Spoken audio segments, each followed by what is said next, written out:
Halo Sumatera Utara, selamat sore pemirsa, kembali Anda menyaksikan Sumatera Utara hari ini, edisi Sabtu 9 Maret 2024. Bersama dengan saya Muhammad Budi SR. Dan saya Ayu Alvinia Kori. Seperti biasa pemirsa, sejumlah informasi aktual seputar Sumatera Utara telah dirangkum tim redaksi kami untuk Anda.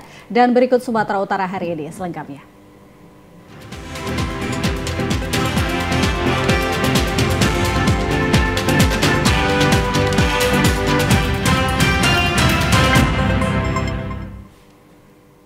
Pemirsa, peristiwa longsor terjadi kembali di Jalan Lintas Sumatera, tepatnya di Paheajulo kemarin. Pada peristiwa tersebut tidak ada korban jiwa, namun sempat menimbulkan kemacetan arus lalu lintas dari arah Sibolga menuju Tarutung dan sebaliknya. Pasca hujan deras di wilayah Tapanuli Utara, tepatnya di Jalan Lintas Sumatera di Kecamatan Paheajulo, terjadi longsor dari tebing di sekitar jalan. Terlihat material longsor berupa tanah lumpur dan pohon yang tumbang menutupi badan jalan. Menurut sejumlah saksi mata di lokasi kejadian, sempat membuat panik para supir angkutan umum yang sedang melintas dan menghentikan kendaraannya untuk menghindari material longsor. Tidak ada korban jiwa serta kendaraan yang tertimpa material longsor. Menurut Kepala BPD Taput Bonggas Pasaribu, pihaknya telah menurunkan alat berat untuk membersihkan material longsor dan memperbaiki. Sementara di lokasi kejadian, para supir dan warga juga melakukan pembersihan material longsor untuk mengurai kemacetan lalu lintas. Pihaknya juga menghimbau para pengendara untuk senantiasa berhati-hati saat melintas, terutama jika hujan, untuk menghindari segala kemungkinan yang bisa terjadi. Sementara itu pemirsa, di sejumlah badan jalan provinsi dari Penyambungan menuju Natal tertimbun longsor. Pagi ini arus lalu lintas sudah kembali normal setelah 2 ekskavator milik perusahaan dikerahkan mengevakuasi material longsor. Hujan deras yang mengguyur wilayah Kabupaten Mandailing Natal sejak kemarin menyebabkan sejumlah titik perbukitan di jalan provinsi dari Penyambungan menuju Kecamatan Natal tertimbun longsor. Akibat longsor menutupi badan jalan provinsi ini menyebabkan sejumlah pengendara yang melintas terjebak. 2 ekskavator milik perusahaan dikerahkan membersihkan material longsor dari badan jalan. Pagi ini arus lalu lintas sudah kembali normal, kendaraan yang hendak melintas sudah bisa lewat meskipun harus ekstra hati-hati. Pengguna jalan harus berhati-hati karena jalan masih licin akibat material lumpur longsor bercampur dengan air. Camat Linggabayu Saifuddin menghimbau masyarakat yang melintas dari jalur Penyambungan Natal harus meningkatkan kewaspadaan terutama saat hujan.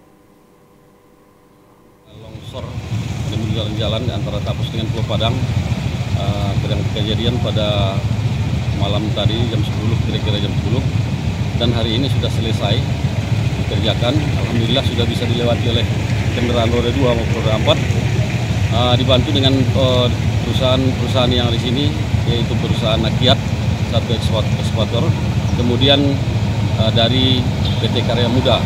Mudah-mudahan itu berjalan dengan lancar. Pemirsa, kita beralih ke informasi lain. Sebanyak 4,8 kg sabu dan 30,5 kg ganja dimusnahkan Polres Langkat dari 2 penangkapan dengan 5 orang tersangka. Pemusnahan barang bukti narkotika dilakukan di halaman Mapolres Langkat dengan cara dibakar untuk narkoba jenis daun ganja dan untuk narkoba jenis sabu dimusnahkan dengan cara direbus menggunakan deterjen. Pemusnahan disaksikan oleh sejumlah unsur Forkopimda Kabupaten Langkat. Ada sebanyak 30,5 kg ganja dan 4,8 kg sabu dimusnahkan dari 2 tangkapan Satres Narkoba dengan 5 orang tersangka. Untuk barang bukti ganja kering diamankan di Jalinsum, tepatnya di depan SPBU Kecamatan Besitang, Kabupaten Langkat dengan 3 orang tersangka dan akan diedarkan di Kota Medan. Sedangkan untuk barang bukti sabu-sabu diamankan di Jalinsum, tepatnya di Kecamatan Brandan Barat, Kabupaten Langkat dengan 2 orang tersangka, di mana salah satunya merupakan ibu rumah tangga dan rencananya sabu tersebut akan dibawa ke Provinsi Jambi. Catatan ini merupakan ringkasan dari 2 laporan polisi di atas. Jumlah kasus sebanyak 2 orang, jumlah tersangka 5 orang, laki-laki terdiri dari 4 orang, perempuan 1 orang. Total barang bukti narkotika yang dimusnahkan ganja sebesar 30.564,68 gram dan untuk sabu 4.864,5 gram. Sementara itu, salah satu tersangka, Marlida, mengatakan ia nekat membawa narkoba jenis sabu karena diminta suaminya untuk mendapat ancaman. Pemirsa, setelah mengamankan 5 anggota organisasi Ikatan Pemuda Karya yang terlibat penganiayaan di kawasan Jalan Jamin Ginting, Tim Sus Jatan Ras Satuan Reserse Kriminal Polrestabes Medan juga mengamankan 5 anggota Ormas Pemuda Karya Nasional yang diduga akan melakukan penyerangan. Kelima anggota Ormas Pemuda Karya Nasional PKN Pancur Batu ini, yakni MQ, IS, RT, FH, dan WS diamankan petugas Satreskrim Polrestabes Medan di kawasan Desa Namoriam, Pancur Batu, Kabupaten Deli Serdang. Petugas yang saat itu sedang melakukan patroli memberhentikan mobil jenis Avanza yang dikendarai para pelaku lalu menggeledahnya. Setelah dilakukan penggeledahan, petugas menemukan sejumlah barang bukti berupa 2 pucuk senapan angin, beberapa senjata tajam jenis kelewang dan celurit, serta 1 pucuk senjata api jenis pistol merek Makarov buatan Rusia, lengkap dengan 43 butir amunisi. Para pelaku mengaku kepada petugas mereka bermaksud melakukan serangan balasan ke Ormas IPK yang telah menyerang rekan mereka yang mengendarai truk di kawasan Jamin Ginting beberapa hari sebelumnya. Menetapkan para pelaku salah satu ormas yang ada di wilayah Pancur Batu. Rekan sekalian, dari sini terkait bahwa beberapa hari yang lalu adanya keributan 2 ormas yang ada di wilayah Pancur Batu, ya, di mana kita sudah mengirimkan pasukan kekuatan yang besar untuk bisa mengamankan kondisi di wilayah Pancur Batu yang sempat viral beberapa hari yang lalu. Hingga kini polisi telah menahan 5 anggota kedua Ormas Kepemudaan yang terlibat bentrok. Para pelaku dijerat dengan Undang-Undang Darurat RI Nomor 12 Tahun 1951 tentang kepemilikan senjata tajam dan senjata api. Sementara itu, pemirsa, Satreskrim Polres Serdang Pedagai berhasil mengungkap kasus pencurian berangkas yang dilakukan mantan pekerjanya yang diberhentikan beberapa bulan lalu. Dalam pelariannya, uang senilai 270 juta hasil pencuriannya habis untuk kebutuhan hidup selama masa pelarian. Kejadian pembobolan berangkas terjadi pada 23 Juli 2023 lalu. Pelapor Wirja Wijaya, warga desa Sebamban, Kabupaten Serdang Pedagai, kehilangan berangkas berisi uang senilai 270 juta rupiah dari lokasi ternak miliknya di Dusun Hapol Tahan Dauli. Pencurian tersebut dilakukan Sandi Chandra, warga Patumbang, Kabupaten Deli Serdang yang merupakan mantan pekerja pelapor yang diberhentikan 3 bulan sebelum kejadian. Atas informasi pekerja lainnya, pelaku Sandi Chandra mendatangi lokasi tempatnya pernah bekerja dan melakukan pencurian uang dan 1 buah BPKB yang ada di dalam berangkas milik korban. Pelaku mengakui perbuatannya mengambil sejumlah uang karena tergiur untuk kebutuhan hidup. Tergiur, Pak, saya pergilah ke kampung Poni mengambil berangkas tersebut. Kasih Humas Ibtu Edward Sidauruk membenarkan penangkapan pelaku pencurian. Hampir 10 bulan pelaku bersembunyi secara berpindah-pindah dan hasil pencuriannya habis untuk kebutuhan hidup sehari-hari. Atas perbuatannya pelaku dikenakan pasal 363 KUHP, ancaman hukuman 7 tahun penjara. Berawal bahwa si pelaku ini hendak mengulangi perbuatannya. Jadi dia mengechat kepada salah satu pekerja untuk datang mau melihat-lihat situasi. Pencurian berangkas ini kan selama kurang lebih 10 bulan ini dilakukan pencarian. Namun karena dia mau mengulangi perbuatan, dia datang. Pada saat dia datang mau mengulangi perbuatan tersebut, langsung kita dapat informasi, langsung gerak cepat untuk melakukan penangkapan. Operasi Gaktib dan Justisi tahun 2024, polisi militer siap meningkatkan penegakan hukum, disiplin, dan tata tertib prajurit TNI untuk mewujudkan TNI prima menuju Indonesia maju.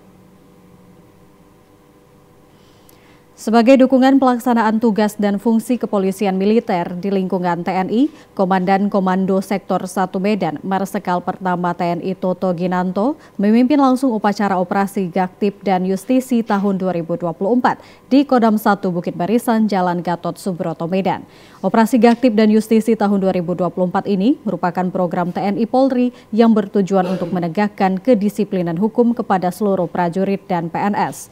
Operasi Gaktib dan Operasi Justisi Polisi Militer tahun 2024 ini mengangkat tema melalui Operasi Gaktib dan Justisi tahun 2024, Polisi Militer siap meningkatkan penegakan hukum, disiplin, dan tata tertib prajurit TNI untuk mewujudkan TNI prima menuju Indonesia maju. Marsikal Pertama TNI Toto Ginanto selaku Inspektur Upacara membacakan amanat Panglima TNI bahwa operasi ini bertujuan untuk meningkatkan kedisiplinan para prajurit TNI AD, AU, dan AL. Komandan Komando Sektor 1 Medan, Marsikal Pertama TNI Toto Ginanto mengatakan pihaknya siap melakukan evaluasi pada tren angka kenaikan pada pelanggaran Operasi Gaktib dan Justisi sesuai petunjuk Panglima TNI. Jadi kita dengar amanat Bapak Panglima TNI adalah sinergitas. Para penegak hukum ini harus ada sinergi satu sama lain demi tercapainya tujuan kita untuk mendukung pelanggaran itu menjadi turun tentunya. Sehingga harapan pemerintah secara global untuk menjadi Indonesia maju dapat kita raih bersama. Diharapkan sinergitas TNI Polri terus terjalin dengan baik sehingga dapat mendukung pemerintah dalam mewujudkan Indonesia maju. Pemirsa, satu unit truk trailer mengangkut alat berat terperosok menimpa kios dagangan dan merusak rumah warga. Pada video amatir, warga satu unit truk trailer mengangkut alat berat terperosok dan menimpa kios dagangan. Selain merusak rumah warga, juga merubuhkan tiang listrik di tepi jalan lintas Kabupaten Desa Belengkut.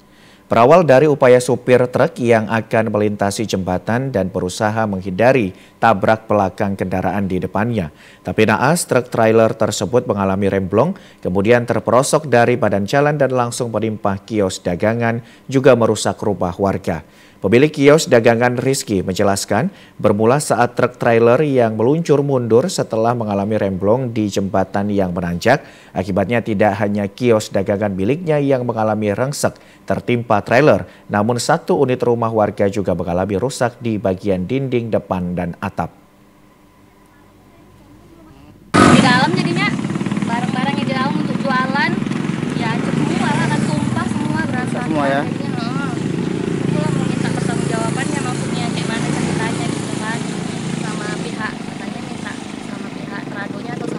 Bekonya sama PT orang itulah kayak mana sih? Mau ganti rugi ya?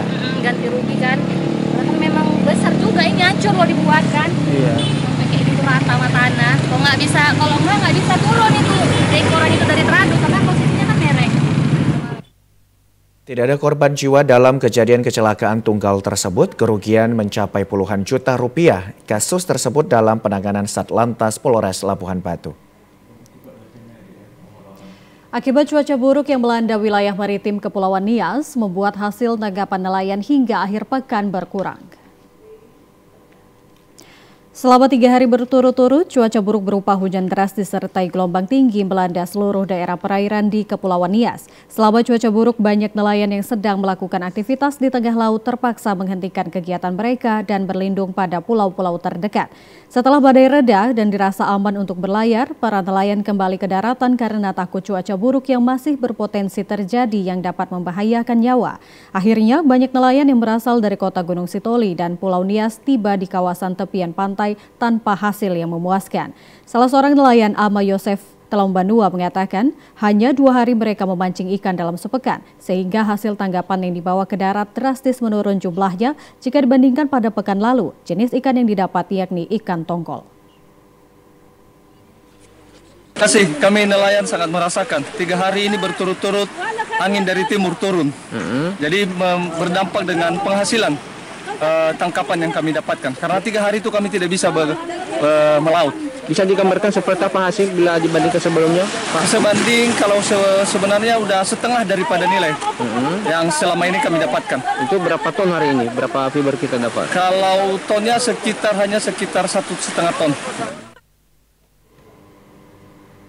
Pemirsa, Kementerian Lingkungan Hidup dan Kehutanan melepas liarkan 2 ekor harimau Sumatera di Taman Nasional Gunung Leuser di Kabupaten Langkat.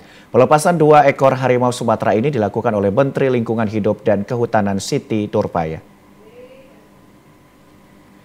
Pelepasan dilakukan dengan menggunakan 2 unit helikopter dari Lanut Suwondo Medan menuju ke kawasan Taman Nasional Gunung Leuser yang ada di Kecamatan Pesitang, Kabupaten Langkat.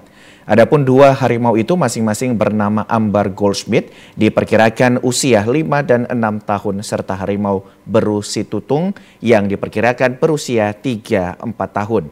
Kedua ekor harimau ini berjenis kelamin betina. Harimau Ambar Goldschmidt merupakan harimau yang ditangkap dengan menggunakan kandang jebak yang dipasang BBKSDA Sumut di atas Napal, Desa Bukit Mas, Kecamatan Pesitang, Kabupaten Langkat pada 21 Desember 2022 lalu. Setelah itu satwa dititip, dirawat, dan untuk sementara diinstalasi kandang Sumatera Rescue Alliance. Sementara harimau Beru Situtung ini merupakan harimau yang diselamatkan setelah mengalami konflik dengan manusia di kawasan hutan lindung Kluit Tengah, Kabupaten Aceh Selatan. Pada 8 April 2023 lalu, Beru Situtung kemudian dipindahkan ke Suaka Satwa Harimau Sumatera Barubun. Siti Nurbaya mengatakan selama 8 tahun terakhir pihaknya telah melepas liarkan 500.000 ekor satwa liar, diantaranya harimau, orangutan, dan yang lainnya. Pemirsa, penjabat Gubernur Sumatera Utara Hasanuddin menghimbau agar penerapan keselamatan dan kesehatan kerja K3 dapat diterapkan di seluruh sektor yang memiliki potensi dan resiko timbulnya kecelakaan kerja dan penyakit akibat kerja. Hal tersebut disampaikan PJ Gubernur Hasanuddin saat pada perayaan dan pemberian anugerah bulan K3 Provinsi Sumatera Utara tahun 2024 di Aula Raja Inal Siregar, kantor Gubernur Sumut kemarin. Hasanuddin meminta kepada seluruh pihak untuk terlibat aktif dalam mensukseskan budaya K3 sehingga benar-benar terwujud di setiap tempat kerja. Caranya dengan menyebarluaskan pendidikan, edukasi K3 sejak dini, khususnya di dunia pendidikan dengan metode yang lebih bersifat praktek dan simulasi. Selain itu, mengidentifikasi dan mengendalikan potensi bahaya yang ada di tempat kerja melalui pengembangan teknologi dan penerapan sistem manajemen K3 yang terintegrasi.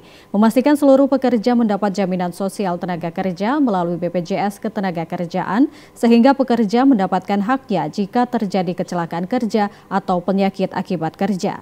PJ Gubernur Hasanuddin mengapresiasi Dinas Tenaga Kerja Sumut membuat terobosan yang mengimplementasikan reformasi birokrasi bidang tenaga kerja melalui penerapan teknologi informasi.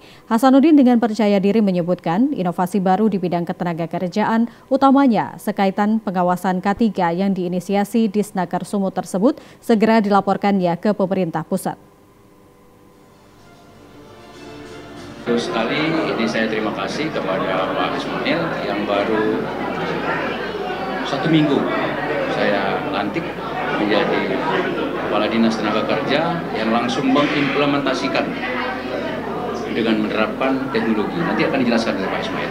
Saya yakin dampaknya bagus, bahkan saya sampaikan kepada pusat, bahkan ini mungkin yang pertama dan ini bisa jadi role model kepada kita semua. Jadi dari satu inovasi tadi kita adalah memangkas birokrasi. Itu sesuai dengan kita, birokrasi apa saja.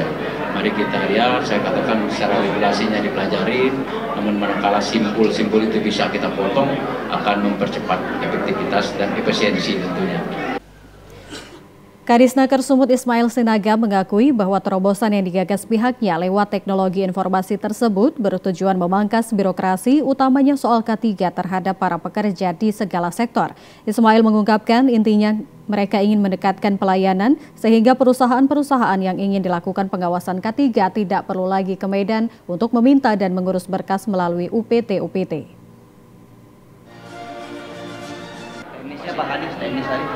Intinya kita akan mendekatkan pelayanan ya, sehingga perusahaan-perusahaan yang dalam hal ini dilakukan pengawasan tidak perlu lagi ke Medan untuk meminta atau mengurus berkas, cukup nanti di kepala-kepala PT di kita. Itu ini sesuai dengan arahan dari Pak Gubernur. depan harus kita lebih baik lagi dan bisa menangani seluruh perusahaan-perusahaan yang ada di daerah di Kabupaten Pasir. Menyederhanakan birokrasi, memangkas birokrasi, dan mendekatkan pelayanan kepada masyarakat. Sekali lagi, artinya Kepala BPTD kita tentu akan berkolaborasi dengan pengawas teknis yang ada di provinsi, sehingga pencetakan ya untuk surat keterangan layak K3 itu cukup di UPT masing-masing, ditandatangani oleh Kepala BPT masing-masing. Sebagai bentuk apresiasi, Pemprov Sumut memberikan penghargaan kepada asosiasi pengusaha yang terus konsisten menerapkan K3 di wilayah kerja mereka masing-masing. Selain reward, Pemprov Sumut berbangga hati karena bisa memberikan proteksi bagi segenap pekerja lewat kartu BPJS Ketenagakerjaan, di mana pendanaannya ditampung dari APB. Pemirsa, Bank Indonesia bersama pemerintah Sumatera Utara mewaspadai kenaikan harga bahan pokok selama Ramadan dan Idul Fitri. BI berharap saat Ramadan inflasi tidak melampaui inflasi di bulan Februari yang mencapai 0,41%. Bank Indonesia bersama pemerintah Sumatera Utara bersama unsur terkait menggelar rapat tim pengendali inflasi daerah dan tim percepatan perluasan digitalisasi daerah. Pada rapat tersebut, pihak BI dan Pemprov Sumut memfokuskan melonjaknya harga bahan pokok memasuki bulan Ramadan dan Hari Raya Idul Fitri. Salah satunya yakni naiknya harga daging ayam yang dari Rp38.000 yang sekarang mencapai Rp40.000 per kilogram. PJ Gubernur Sumatera Utara Hasanuddin memastikan kebutuhan bahan pokok saat momen Ramadan tercukupi. Ia meminta masyarakat agar tidak panik dan berbelanja berlebihan saat Ramadan dan menjelang Lebaran agar tidak terjadi kelangkaan bahan pokok. Ada datanya sebagian dari komoditi kita adalah surplus. Namun demikian saya perintahkan kepada saya ajak dari kepala daerah, bupati wali kota dan kepala dinas saya, termasuk saya mohon libatkan dari Satgas Pangan untuk mengawal hal tersebut sehingga data di lapangan tersebut, data yang ada tersebut sesuai kenyataan di lapangan.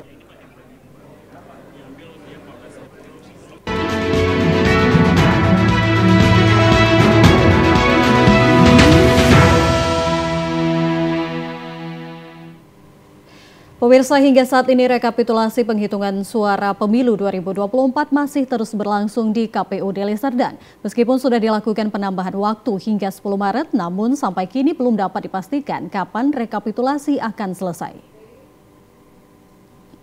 Untuk Kecamatan Sunggal, pada saat Ketua PPK membacakan hasil pemilu tingkat kabupaten, kota mendapatkan instruksi dari saksi partai. Salah seorang saksi partai, Frans Lumban Siantar, menyebutkan bahwa masih ada 12 TPS lagi yang belum dibuka pada saat penghitungan suara di tingkat kecamatan.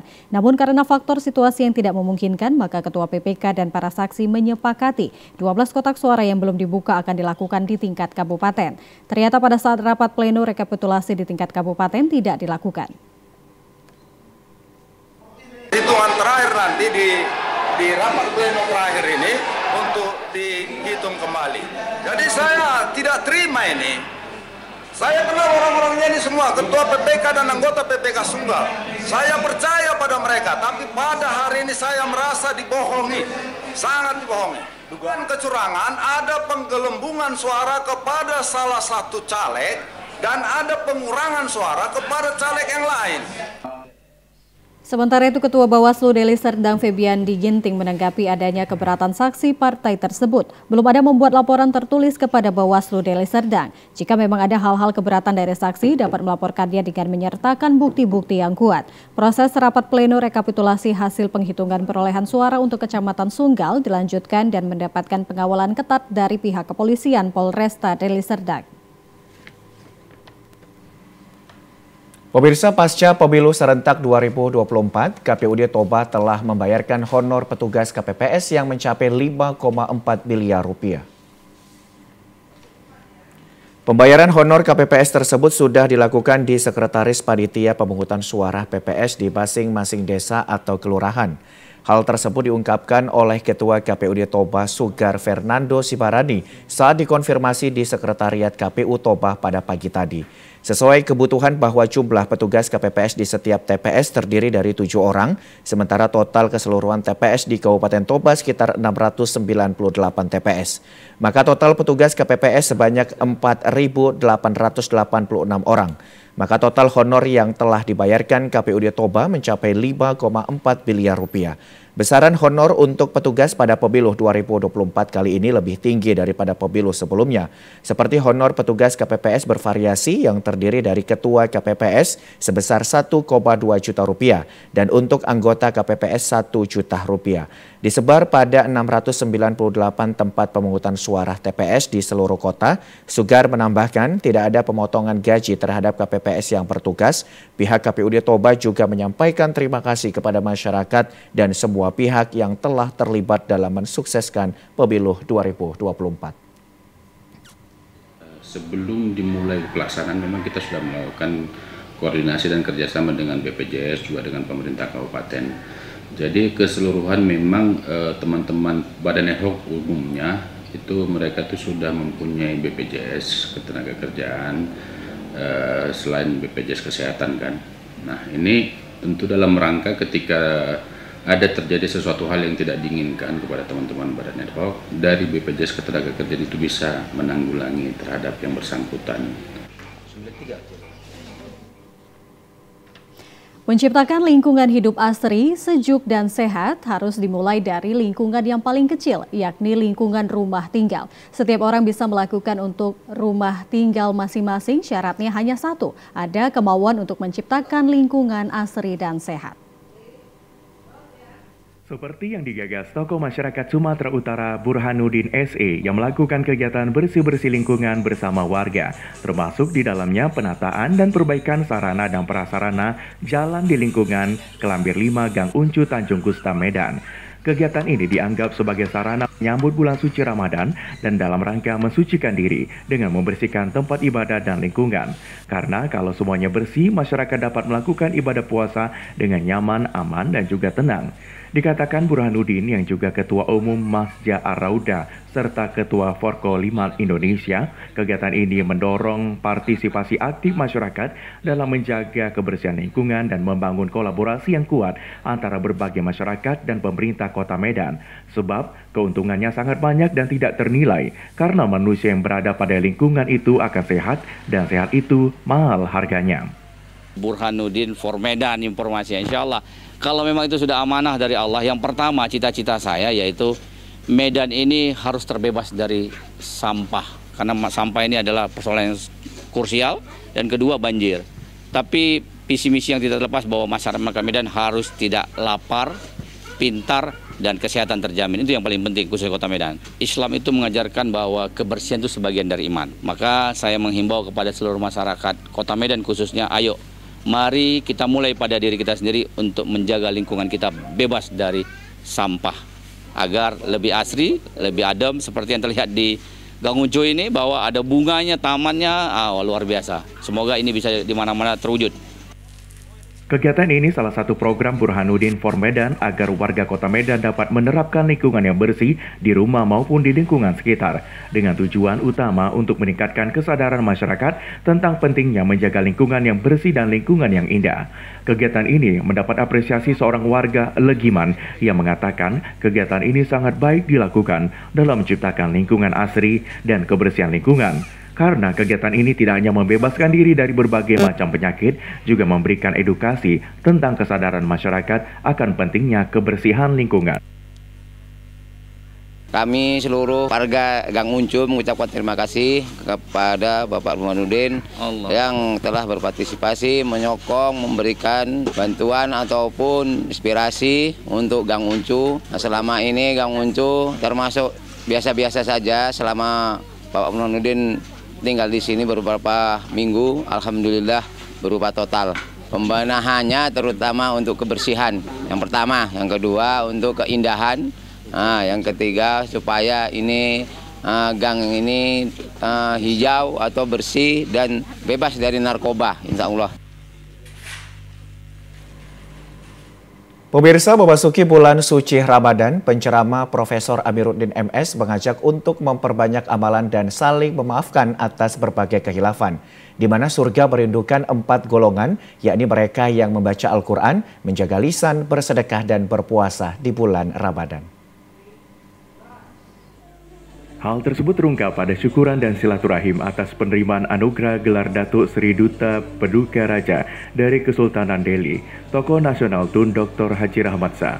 Kegiatan syukuran dan silaturahim juga dilakukan karena pemilu 2024 berlangsung lancar dan damai. Kegiatan ini juga untuk menyambut bulan suci Ramadan 1445 Hijriah. Dalam kesempatan tersebut hadir Ketua MUI Sumut Haji Maratua Simanjuntak yang mengatakan bahwa manusia yang terbaik yang banyak memberikan manfaat bagi orang lain. Dikatakan kiprah Dr. Haji Rahmat Shah banyak menerima mauna karena mendapatkan hal-hal luar biasa dari Allah. Karena manusia terbaik adalah yang memberi banyak manfaat pada orang lain. Penceramah mengapresiasi peran Rahmat Shah dalam menyampaikan imbauan pemilu, termasuk agar masyarakat menggunakan hak pilih memilih putra bangsa terbaik. Ini merupakan amal saleh yang nanti dapat dirasakan anak dan cucu kita, yaitu berdamailah kita dalam menghadapi sesuatu, karena damai itu adalah anugerah dari Allah. Acara dihadiri Sultan Delhi Mahmud Lamanjiji Perkasa Alam Shah dan beberapa tamu kehormatan. Haji Rahmat Shah gelar Datuk Seri Duta Paduka Raja berterima kasih atas dukungan semua pihak terhadapnya sehingga di usia 73 tahun tetap dapat memberikan manfaat pada masyarakat, lingkungan serta bangsa dan negara. Datuk Seri Duta Paduka Raja dalam perjalanan hidup memiliki 10 kiat sukses, sejahtera, mulia, dan bahagia. Kemudian persahabatan yang tulus dan ikhlas membawa kebaikan bagi sebuah. Sebab dalam berbuat kebaikan sekecil apapun, kepada siapapun, dimanapun kita berada, jangan lakukan sesuatu yang kita tidak ingin orang lain lakukan pada diri kita. Memasuki bulan Ramadan, kita semua berusaha untuk mendapat berpuasa dengan baik, melaksanakan amal ibadah yang baik. Itulah bulan-bulan penuh pengampunan dan penuh kebaikan. Dan siapapun nanti terpilih adalah presiden dan wakil presiden kita bersama. Oleh karenanya jangan melakukan hujatan, fitnaan, apalagi saling menjelekkan. Semoga negara kita diberi kesejahteraan dan dapat mengejar ketertinggalan dari bangsa-bangsa dan negara maju lainnya. Menyambut bulan Ramadan, Datuk Seri Duta Paduka Raja menyampaikan ucapan selamat berpuasa dan mudah-mudahan diridhoi Tuhan Yang Maha Esa dan kita terhadap sesama tetap diberi rasa kebersamaan, kepedulian dan juga saling membantu serta memberikan contoh yang baik. Pemirsa, menyambut bulan suci Ramadan 1445 Hijriah, ribuan masyarakat Muslim Medan melaksanakan pawai obor berkeliling kota mengitari kawasan Masjid Raya, Istana Maimun hingga pusat kota kawasan Lapangan Merdeka. Ribuan masyarakat kota Medan sejak Jumat malam sudah berkumpul di depan halaman Masjid Raya Al-Masyun Medan, Jalan Sisingamangaraja Medan. Diawali dengan orasi dan ceramah oleh Ustadz dan tokoh agama kota Medan dengan tema Ramadan Momentum Peduli Palestina. Setelah berdoa dan pembacaan Al-Quran, ribuan obor dihidupkan dan masyarakat melakukan pawai berkeliling kota Medan sejauh 5 km. Tidak hanya orang dewasa dan orang tua, pawai ini juga diikuti oleh anak-anak serta remaja. Beberapa di antaranya menaiki kendaraan mobil bak terbuka sebagai suatu bentuk keceriaan dalam menyambut datangnya bulan suci Ramadan. Koordinator aksi pawai obor tahun 1445 Hijriah, Taufik Ismail mengatakan, kegiatan ini merupakan kegiatan rutin tahunan yang dilaksanakan oleh Aliansi Ormas Islam di Kota Medan. Agenda pawai obor kita ini sebenarnya ini adalah agenda kolosal tahunan umat Islam Sumatera Utara dalam menyambut bulan suci Ramadan sebagai bentuk rasa bahagia atau sukacita kita atas kehadiran bulan Ramadan. Itu apa kita ya, motivasi kita melaksanakan acara pawai obor ini. Sebagai koordinator aksi pawai obor. Pemirsa, masyarakat Melayu di Kabupaten Batubara menggelar pesta tapai dalam rangka menyambut bulan suci Ramadan 1445 Hijriah. Tradisi ini sudah berlangsung selama lebih dari 100 tahun. Pesta tapai digelar di Desa Dahari Selebar, Kecamatan Talawi, Kabupaten Batubara. Ratusan warga membuka warung dadakan di depan rumah masing-masing yang menjual kuliner tapai ketan. Keunikan tapai ketan di Batubara ini disajikan dengan kuah santan kelapa. Di pesta tapai ini, para pengunjung juga dapat menikmati kue karas-karas yang merupakan kue tradisional khas Melayu Batubara. Selain itu, ada juga lemang yang baru dipanggang sehingga bisa disantap dalam kondisi hangat bersama selai durian. Pesta tapai ini digelar setiap tahun, tepatnya 1 bulan sebelum bulan Ramadan. Ramai didatangi pengunjung sejak sore hingga malam hari. Pesta tapai ini merupakan tradisi turun-temurun yang sudah ada sejak zaman kerajaan dahulu. Tokoh masyarakat Desa Dahari Selebar, Muhammad Yusuf menuturkan, dahulunya lokasi pesta tapai ini merupakan tempat berkumpulnya para pendatang yang akan menjual kerbau untuk disembelih menjelang bulan Ramadan. Karena banyaknya pendatang, warga sekitar kemudian membuka warung musiman yang menjual berbagai kebutuhan makanan untuk para pedagang. Di antaranya tapai ketan yang menjadi makanan favorit. Ya, sebelum bulan Ramadan, akhirnya 2 hari lagi mau puasa kan, disitulah tutupnya titiknya unggahan untuk menyambut bulan suci Ramadan, kan ada membaca doa arwah junjungan untuk almarhum yang telah mendahului kita. Jadi Pak, filosofinya sendiri ini maksud pesta tapai ini apa ini Pak? Jadi tradisi, ya turun temurun dari raja ke raja.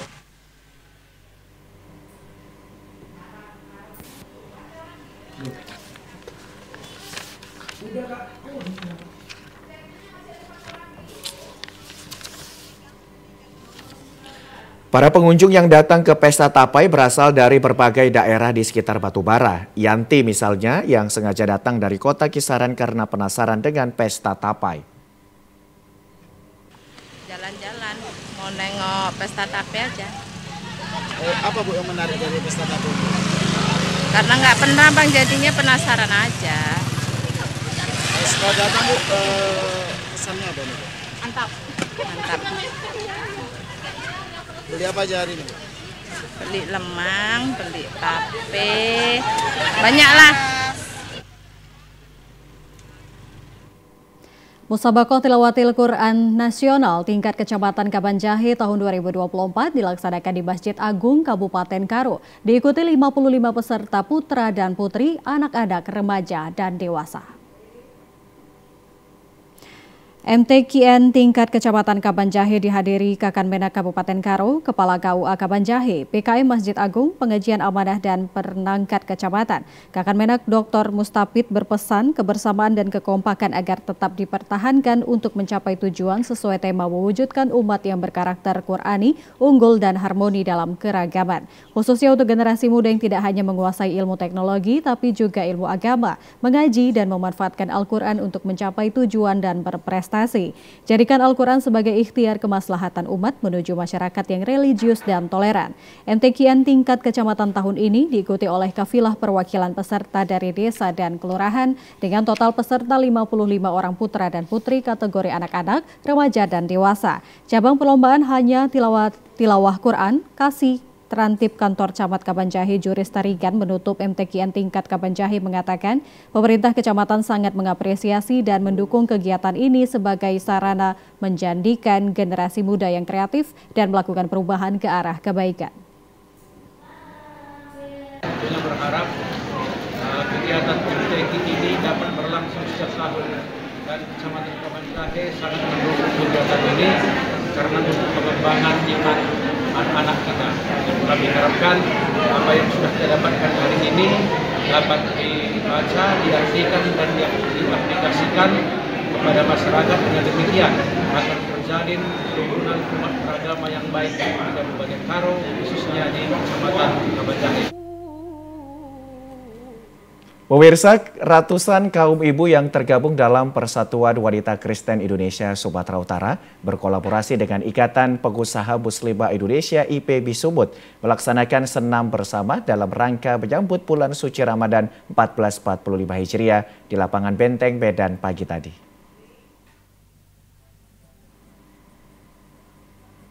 Persatuan Wanita Kristen Indonesia PWKI Sumatera Utara berkolaborasi dengan Ikatan Pengusaha Muslimah Indonesia IPMI Sumut mempersatukan perempuan di Sumut melalui senam ceria dan sejumlah kegiatan sosial dalam rangkaian kegiatan senam bersama tadi pagi. Pada kesempatan itu, Ketua IPMI Sumut Haja Yulidar Bugis mengatakan ini adalah pertama kalinya IPMI berkolaborasi bersinergi dengan PWKI Sumut. Tujuannya adalah untuk mempersatukan seluruh perempuan yang ada di Indonesia, khususnya Sumatera Utara.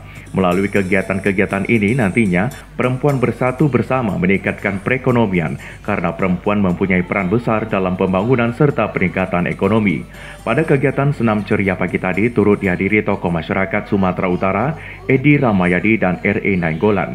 Dimeriahkan dengan kegiatan sosial mulai dari donor darah, pemeriksaan kesehatan, bazar dan lainnya. Senam ceria diikuti sekitar 2.000 peserta serta door prize yang beraneka ragam mulai dari kulkas, kipas angin hingga pembagian uang tunai bagi para peserta yang membuat peserta senam ceria semakin bersemangat dan berbalut dalam sukacita. Hari ini saya sangat bergembira di mana ibu-ibu berkumpul yang tadinya kita membagikan kupon 1.500 ternyata 2.000 lebih. Jadi pada marah-marah tapi kita menganggap itu positif berkah. Ya alhamdulillah sinergitas kita antara IPMI Sumatera Utara dengan IWKI berjalan dengan lancar. Insya Allah ada program-program yang mengangkat kaum perempuan. Amin. Sementara Ketua PWKI Sumatera Utara Veronika Sitangga mengatakan kegiatan senam ceria juga dalam rangka memperingati hari ulang tahun ke-78 PWKI. Tokoh masyarakat Sumatera Utara Edi Ramayadi mengapresiasi kegiatan ini. Diharapkan akan ada kolaborasi antara perempuan Muslim dan Nasrani yang mampu meningkatkan kesejahteraan perempuan dalam membangun, menciptakan perempuan kreatif yang mampu meningkatkan kesejahteraan perekonomian. Yang satu ulang tahun PWKI, yang satu bersama kolaborasi IPMI. Inilah Sumatera Utara, selalu kompak, tak memandang etnis, tak memandang agama. Terus Sumatera Utara yang bermartabat.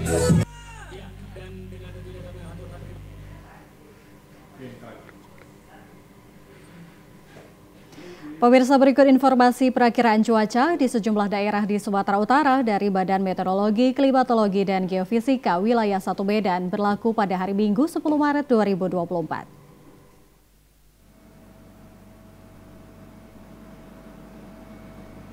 Halo Sobat BMKG, Assalamualaikum warahmatullahi wabarakatuh. Senang sekali saya Budi Prasetyo, perakirawan Balai Besar Meteorologi, Klimatologi, dan Geofisika wilayah 1 Medan, yang akan menyampaikan informasi perakiraan cuaca dan titik hotspot Provinsi Sumatera Utara Minggu 10 Maret 2024. Pagi hari wilayah Sumatera Utara berpotensi hujan dengan intensitas ringan di wilayah Nias Utara, Gunung Sitoli, dan Nias Selatan. Siang sore hari wilayah Sumatera Utara berpotensi hujan dengan intensitas ringan hingga lebat di sebagian besar wilayah Sumatera Utara, di mana potensi hujan lebat terjadi di wilayah Mandailing Natal dan sekitarnya. Malam hari wilayah Sumatera Utara masih berpotensi hujan dengan intensitas ringan hingga lebat di sebagian besar wilayah Sumatera Utara, di mana hujan lebat berpotensi terjadi di wilayah Pak Barat, Humbang Asundutan, Tapanuli Tengah, Tapanuli Utara, Mandailing Natal, dan sekitarnya. Sementara pada dini hari wilayah Sumatera Utara berawan. Suhu udara berkisar antara 16 hingga 33 derajat Celcius. Kelembaban udara berkisar antara 65 hingga 95%. Angin bertiup dari arah barat laut hingga timur dengan kecepatan berkisar antara 10 hingga 30 km per jam. Titik panas atau hotspot wilayah Sumatera Utara, pantauan tanggal 8 Maret 2024 tidak ada. Kami menghimbau kepada masyarakat agar waspada potensi hujan dengan intensitas sedang hingga lebat yang dapat disertai petir dan angin kencang di wilayah lereng barat dan pantai barat Sumatera Utara yang dapat berpotensi menyebabkan banjir, longsor, serta bencana hidrometeorologis lainnya. Demikian informasi yang dapat kami sampaikan, semoga bermanfaat untuk kita semua. Assalamualaikum warahmatullahi wabarakatuh. Ya pemirsa, informasi tadi menutup perjumpaan kita pada program Sumatera Utara hari ini. Saya Muhammad Budi SR. Dan saya Ayu Alviniokori. Terima kasih, selamat sore dan sampai jumpa.